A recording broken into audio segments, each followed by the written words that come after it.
hungry? All right, jokes for food. I wish a philanthropist YouTuber would just give me 10K and not film it. Hey, what the hell happened to you? Mr. Beast, that's what happened to me. What we do here is go back. I was gonna be somebody. I was gonna be the Carl took my job. Carl took my job. It's the worst production I did to make me do. Oh, no. I didn't. No.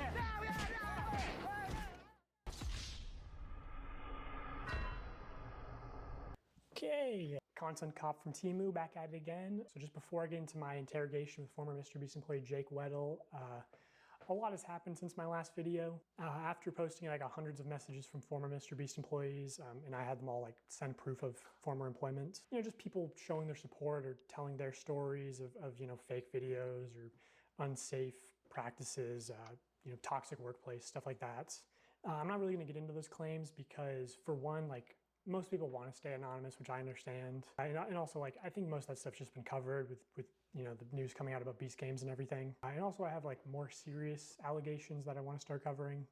Also, I heard from a very credible source that Mr. Beast has been sitting on a response to part 1 because he was worried if he posted it, I would instantly respond with part 2, you know, like this is Kids Bop, Kendrick Lamar versus Drake. Also, I know Mr. Beast's secret CEO has been practically like harassing my people on, you know, hey, what's in part 2? What does he know?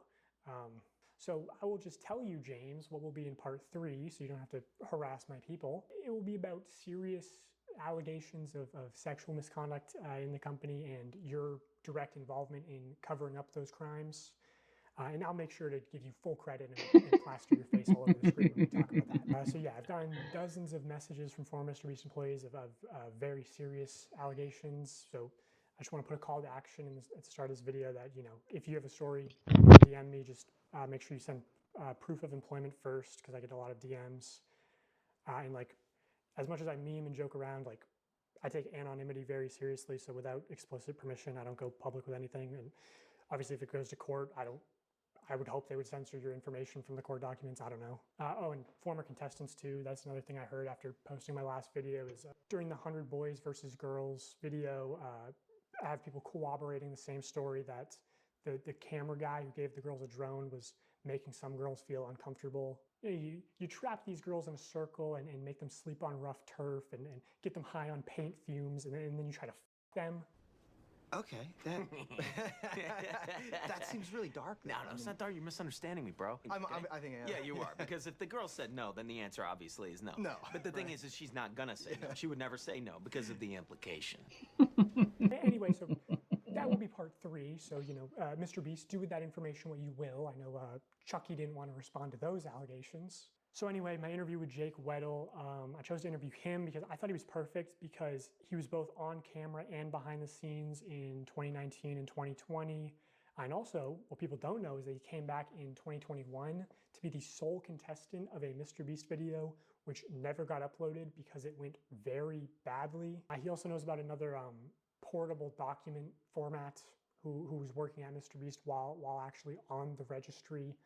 And I'll get more into that story at the end of the video. So I got his DM, drove straight to New York overnight, did not sleep, just drank a bunch of caffeine. And I also only had one microphone in the interview, which he's wearing. So it's mostly just him talking. Also, like, final thing, people said my last video started slow. This video also starts slow. It you know, it builds up over time. But I'll do the retention thing and say, the ending will blow your mind. It's crazy. Yeah. Okay. Jake Weddle, everybody. I'm Jake Weddle. Most people who, if you know me from Mr. Beast, I'm a deep cut. I'm in a few of the videos, sometimes maybe purposefully kept to the shadows a little bit. I'm in the cutting room floor a lot of the time. Okay, so I've actually seen part of this earlier, and I don't know if you guys are familiar with what's going on, but this guy in particular, I don't know. I don't know about him.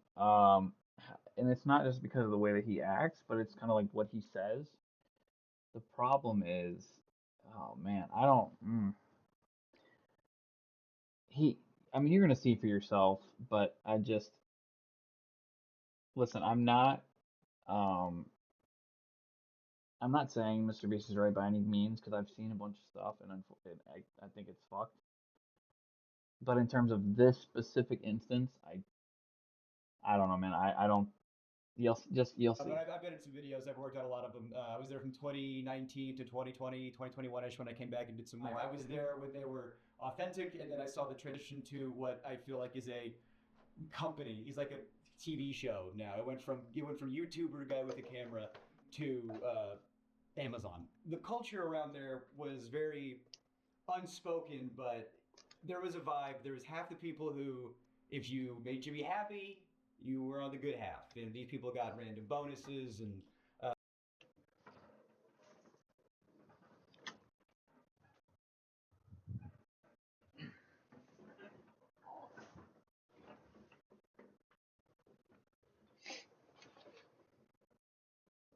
were usually moved up, had more screen time. And then there was people who, if you had a disagreement or butt heads with Jimmy, or just you didn't like it, you know, you were the other half. And I consistently was in the half that Jimmy doesn't like me. That's fine. I don't like him either. It's okay.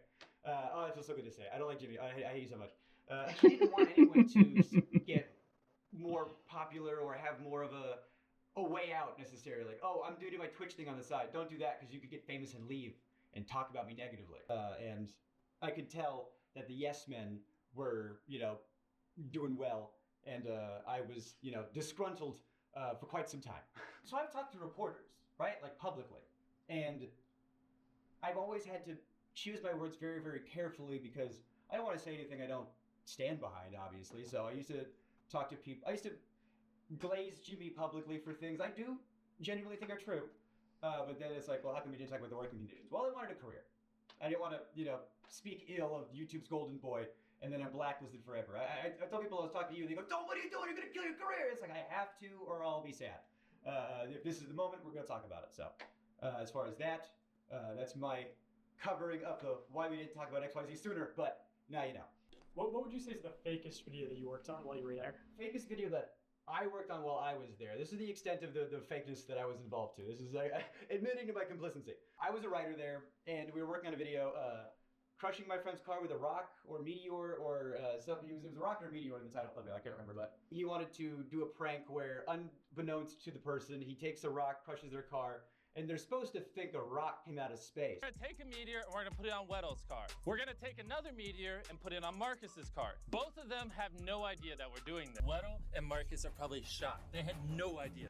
And so that was the one and only time I had to, my car? What? And on the fly, I saw him, because Marcus was in that video. So Marcus is calling.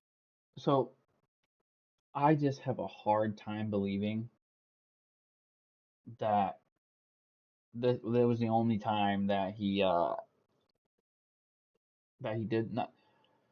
I guess, you know, you can probably watch the videos and see that he's telling the truth. But in terms of knowing, like, buddy, you had to have known, and I get it, like, you have a job and whatnot, but it's just one of the things, like, you had to have known about him doing all this and acting this way, and it's just the fact that, so you're former, so you're not there anymore,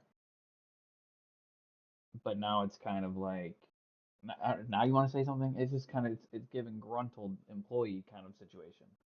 I don't know. His mom, Marcus genuinely had no idea. He genuinely had no idea, but so Marcus is calling his mom, and his mom's freaking out. And I'm like, oh no, they're gonna call my mom next. So I had to text my mom, who had to beg to get the title very quickly. Now I'm texting my mom, I go, Mom, I'm about to call you about the meteor thing. You have no idea? Be surprised. And then I hit send, and then they go, call your mom now. And I call my mom and I tell her, and oh, she should have got the Oscar. Oh my God, on the fly, she goes, what? I'm on vacation. Mom, my car has been destroyed. Wait, what? A meteor hit it. Jacob, I'm on vacation. Do you understand? Are you tired of ads ruining your online experience? Go to privacyadblocker.com and you're ad free. Yeah, I did that video, and they're supposed to give me $10K to put a down payment on a new car, and they wanted me to get like a big flashy new car. $10K was supposed to be a down payment. And I can't afford a big flashy new car because I work at Mr. Beast.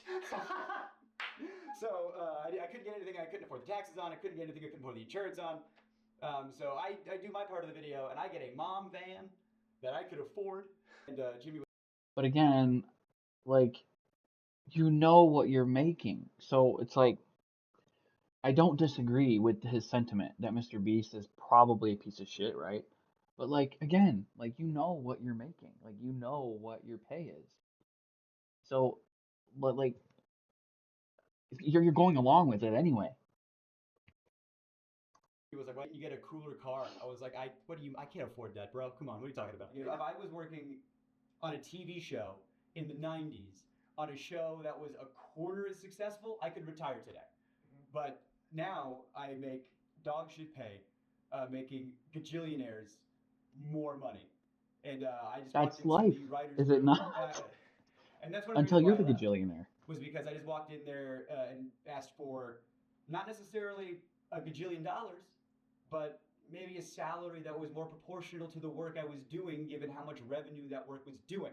And then, I talked about that, and I talked about the Writers Guild and how this is what Writers Guild industry standard is for the streaming internet content with ads. I thought that was the closest thing to YouTube, and I didn't even bring up residuals, because oh my god, if I got residuals for every video I worked on, boy howdy, I could retire. But the other thing I talked about was there was another writer there, older comic, black guy. He had a kid, and I got paid more than him, and I thought that was wild because he was older than me, had a child.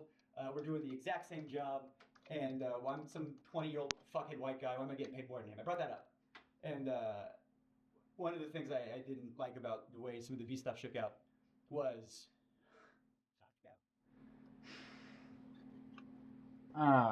Okay. And see, this is another thing is like, again, and I want to preface this because no, I don't disagree with his sentiment. But like, dude, America is built on like, you have somebody here and you have somebody here. Somebody here makes more money because they contributed or they built the empire, and you have somebody here that's like, they work and they just do what they're told. Unfortunately, you're the one that does what they're told, and you signed on for that. You know that.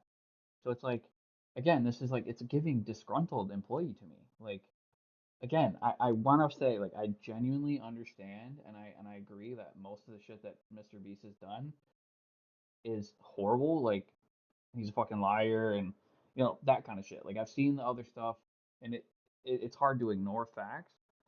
But like, for this guy, something's not sitting right with him. Like, I don't know. You'll see here in a little bit because I've seen a bit of this, but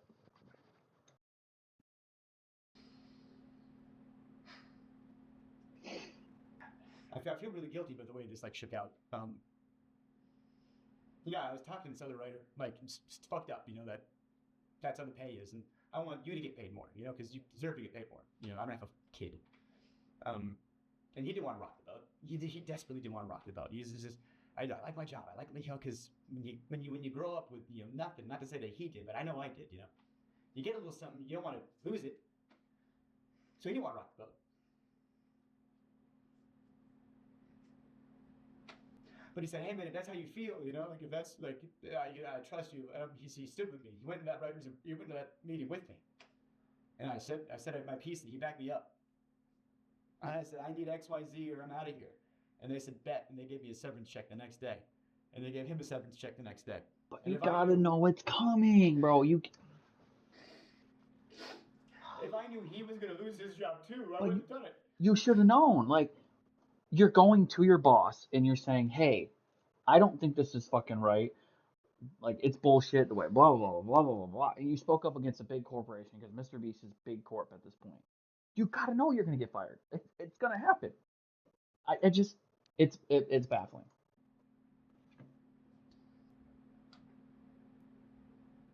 Me, I was over the moon. I was like, "You're gonna give me a check and I get to leave?" I don't get the deal.